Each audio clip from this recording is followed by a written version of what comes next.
Cette émission est conçue et réalisée par des membres de la communauté en collaboration avec Nous TV.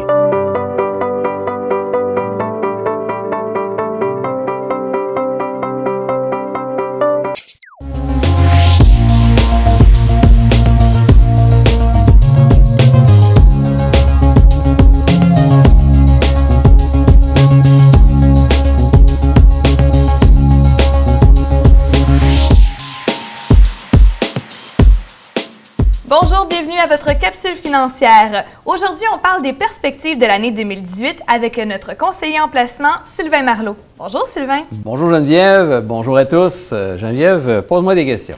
Oui, on commençait Sylvain, au niveau mondial, à quoi on peut s'attendre cette année? Écoutez, nous sommes en début d'année 2018. 2017 aura finalement été une très bonne année au niveau mondial. En ce moment, il y a une reprise économique généralisée. Il y a probablement peu ou pas de pays qui sont en récession sur la planète.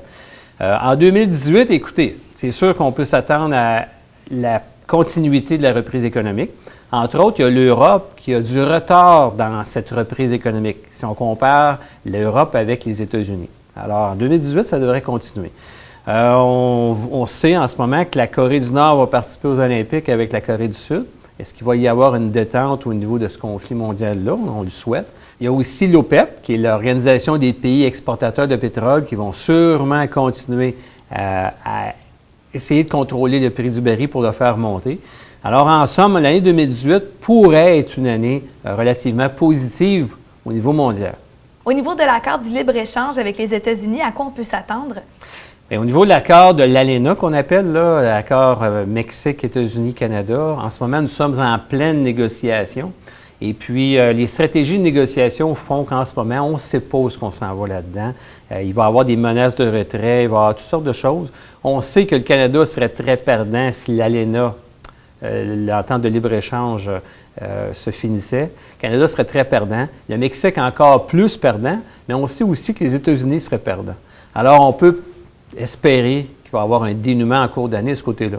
Mais il n'y a pas juste l'ALENA, Geneviève. Vous savez, il y a en ce moment une entente de libre-échange qui pourrait se faire Canada-Asie, ailleurs sur la planète. Il y a aussi en Angleterre qu'il y a le Brexit qui a suscité beaucoup d'intérêt depuis quelques temps. Il y a en ce moment, où est-ce qu'on s'en va avec le Brexit? On va sûrement le voir durant l'année 2018. Et au niveau de la politique, il y a plusieurs enjeux importants qui peuvent aussi influencer l'économie cette année. Oui, définitivement, l'année 2018 est une année d'élection au Québec. La date est déjà prévue pour les élections provinciales cet automne. Alors, on peut s'attendre à des cadeaux que le gouvernement en place va vouloir faire aux électeurs. Aux États-Unis, il y a aussi cet automne des élections de mi-mandat qui vont influencer. Alors, de là, les politiques de M. Trump pour rapatrier les argents des compagnies américaines à l'étranger, pour diminuer les impôts des corporations. On peut penser aussi au niveau municipal qu'en ce moment, nous sommes dans une période où le commerce électronique prend beaucoup de place dans l'économie. Le commerce électronique va bouleverser beaucoup les habitudes de consommation. Les entreprises qui vont vendre en ligne ne loueront pas de locaux dans les villes. Les villes ne pourront pas faire de taxation. Alors, en ce moment, est-ce que les villes vont prendre l'attitude de vouloir penser à l'avenir, revoir leur plan d'urbanisme, ou est-ce que les villes vont tout simplement attendre pour réagir à ce qui va arriver dans le futur? Alors oui, niveau politique 2018, très important. Au niveau de la démographie, comment ça pourrait influencer l'économie? Le sujet est bien documenté, Geneviève, depuis longtemps. C'est que les pays développés ont une population vieillissante. Alors, c'est sûr que ça pose des défis importants. Entre autres, on est dans une période de pénurie de main-d'œuvre. Cette pénurie de main-d'œuvre justifie souvent la robotisation, la mécanisation, l'intelligence artificielle. Nous sommes en plein dedans en ce moment. Puis c'est vu de haut, là, c'est comme si tout le monde se bousculait vers ça, puis c'est ça qu'il faut faire. En réalité, vous savez que notre système est basé sur l'imposition. Quand on engage un employé, cette personne-là va payer une partie de son salaire en impôts, alors que quand on installe une machine, la machine ne paye pas des impôts. Alors, c'est sûr que au niveau démographique, là, on le vit en ce moment, pénurie de main-d'œuvre au Québec, au Canada. Alors, c'est sûr, au niveau démographique, c'est un aspect très important actuellement dans les pays développés. Au niveau des taux d'intérêt, là, on voit que ça commence à augmenter là, en début d'année. Bien, écoutez, oui, en 2017, les taux ont commencé à monter au Canada, ils ont monté aux États-Unis. On peut s'attendre en 2018 que ça continue, peut-être une, deux ou trois occasions. Peut-être au Canada, sûrement aux États-Unis. Il faut comprendre en ce moment qu'il y a des pressions inflationnistes. Entre autres, on peut parler de l'augmentation du salaire minimum. En Ontario, ils ont passé à 14 $ du salaire minimum. En 2019, ils vont être à 15 $. Alors, c'est sûr, la personne qui gagne le salaire minimum va voir son revenu augmenter. Celle qui gagnait 15 va demander 16. Celle qui gagnait 16 va demander 17. Alors, ça, puis d'autres facteurs font qu'il y a une pression inflationniste. Alors, oui, on devrait vivre une hausse de taux, mais il ne faut pas partir en peur. Je ne pense pas qu'on est à l'étape de monter le taux d'intérêt de 2 % en quelques mois. Alors, ça devrait être relativement contrôlé. Il y a l'Europe qui va tarder à monter ses taux d'intérêt. La Banque centrale européenne a dit récemment que probablement qu'ils vont attendre seulement à la mi-2019 pour monter les taux d'intérêt. Alors, on voit qu'ils sont en retard sur ce qu'on vit en ce moment en Amérique du Nord. Au niveau de la devise, quelles sont les prévisions pour le taux de change? En ce moment, Geneviève, là, en début 2018, c'est très difficile de prévoir ce qu'on va s'en aller. Okay? La négociation avec l'ALENA, si jamais ça ne passait pas, il y avait une rupture de l'entente de libre-échange, bien, le dollar canadien va chuter. Alors, il y a aussi le fait que si le pétrole montait, le dollar canadien va monter. La question des taux d'intérêt. Est-ce que les États-Unis vont monter les taux d'intérêt, puis nous autres au Canada, on va être plus timides, on ne les montrera pas? Ça aura un impact important. Ensuite de ça, la question de la baisse des impôts des entreprises, puis même des particuliers aux États-Unis, comment est-ce qu'elle va réagir dans tout ça? Je dirais sûrement qu'en ce moment, c'est très difficile de prévoir où est-ce qu'on sera dans le taux de change, mais mine de rien, ça pourrait peut-être être relativement stable de ce côté-là en cours d'année. On le sait, au niveau technologique, ça évolue rapidement. Quels sont les enjeux pour la prochaine année? Bien, je pense qu'on va assister encore à une domination des géants technologiques là, qui influencent nos vies. Puis là, on pense à Samsung, Apple, Google, Facebook, Amazon pour les ventes en ligne. Puis on peut aussi penser peut-être à Microsoft, à Netflix. Grosso modo, la bébelle de l'année, probablement, ça va être les assistants vocaux. Attendez-vous, là, puis c'est déjà commencé, attendez-vous à ce que tout le monde voit sa petite bébelle qui dise dans la maison « Bonjour Alexia, bonjour Siri, veux-tu m'aider à faire ci, veux-tu m'aider à faire ça? » Ça va sûrement être une bébelle très vendue pour le Noël 2018. Le domotique des maisons, être capable de contrôler les maisons à distance, ça devient à des prix plus raisonnables. On peut penser que c'est une tendance importante. Toute l'info nuagique va continuer à être très important. Les entreprises sont là-dedans. Alors, on va le vivre dans nos propres emplois. Les ventes Internet, ça va être intéressant de voir ce qui va se passer. En ce moment, on a d'un côté Amazon, qui n'avait pas de place d'affaires dans les villes, qui vient de commencer à acheter, entre autres, une épicerie, qui vont peut-être essayer de joindre les deux. On a son compétiteur qui est Walmart. Lui, il est dans les bâtisses partout en Amérique du Nord, avec Pinot-sur-Rue.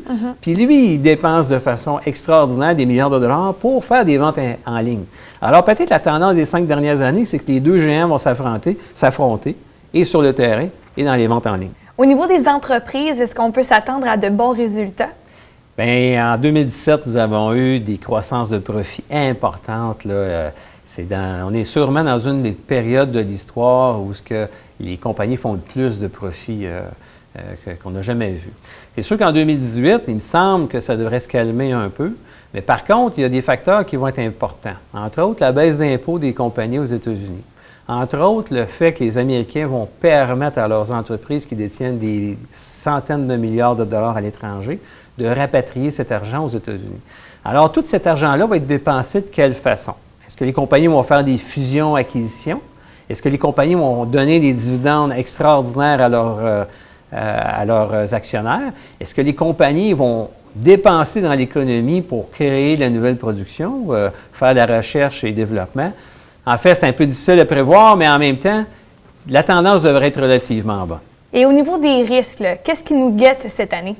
Bien, je pense, moi, ce qui m'accroche vraiment, là, c'est que le taux d'endettement d'à peu près tout le monde, que ce soit les particuliers, que ce soit les gouvernements, le taux d'endettement est très important. Alors, c'est sûr que ça va planer encore pour longtemps comme risque important dans notre système économique. Il y a aussi un risque, plusieurs bulles qui se sont créées depuis 2-3 ans. Là, le Bitcoin, là, qui a été très populaire, là, en ce moment, on assiste en ce moment à une baisse importante du prix du Bitcoin. Il y a d'autres bulles qui ont été créées dans le marijuana, dans les ventes d'automobiles aux États-Unis, etc. Un risque important, Geneviève, c'est les attentes irréalistes qu'on commence à avoir auprès des investisseurs. Moi, je parle avec beaucoup de gens toutes les semaines, puis les gens commencent à avoir des attentes qui sont peut-être un peu irréalistes. Les gens commencent à vouloir investir dans des entreprises, dans des secteurs d'activité qui ne sont pas très sécures. Okay? J'étais récemment dans une montagne de ski dans les Laurentides, et puis je regardais dans la gondole où on était. Les gens, 2-3 personnes, étaient sur le téléphone, regardaient leur courbe boursière. J'ai jasé avec des étudiants qui avaient toutes sortes d'idées d'investir dans des compagnies de moindre qualité. Et puis eux autres, ils pensaient qu'il n'y avait pas de façon, c'était sûr qu'ils allaient faire de l'argent avec ça. Alors en ce moment, sûrement que les attentes irréalistes pourraient être le signe qu'on arrive vers une fin de cycle économique. En somme, Geneviève, là, les prévisions 2018, je pense que c'est très positif qu'est-ce qui pourrait arriver. Faites attention, mettez de la qualité dans vos affaires et puis ayez un horizon moyen-long terme. Puis je pense que vous allez passer très bien au cours de l'année qui s'en vient. C'était surveillé pour 2018. Merci beaucoup, Sylvain, pour tes conseils. On se retrouve pour une prochaine capsule financière. À bientôt.